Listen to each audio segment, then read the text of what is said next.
This is for the single women out there who are raising boys with or without a village or a hands-on support team. It doesn't matter how the situation came to be, the common denominator is that we are single mothers trying to raise a son. A fact. We do an awesome job raising them, but something happens when they get about 18 years old, if not a little sooner. What we used to have control over now starts to shift to what they want and how they want to go about doing things without thinking about the consequences of their actions. This is the moment when I realized I had to let go because trying to control things I can't has to be given to someone greater than me, and for me, it was God. Trust me, it's not because we weren't awesome mothers. It's not because we didn't give our best. It's not because we weren't dedicated to the cause. We just transferred the burden of control to God so that we don't downplay our efforts.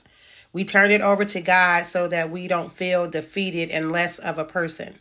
Over to God because we may have other children in the house that need us too. We turn it over to God to keep our sanity, and this is how we do it. We pray without ceasing and trusting God's sovereignty over our son's life, allowing us to shift from worry to prayer. We learn how to stop attempting to fix or control and offer support and advice when asked. We stop letting them guilt trip us when they don't get what they want from us. We allow consequences by avoiding rescuing our sons from the consequences of their actions because these are often the tools God uses to teach and guide us all. We stop focusing on them and prioritize our own emotional and spiritual well-being to avoid becoming emotionally consumed by your child's issues. We start to teach them what we know now versus trying to give them what we didn't have. We trust in God's timing by understanding that your son's journey is not over until God says it is. God is still working in his life, even if he has wandered far. Remember this, before you become a parent, you were a woman with your own desires and ambitions. Your worth is not determined by your child's success or failure.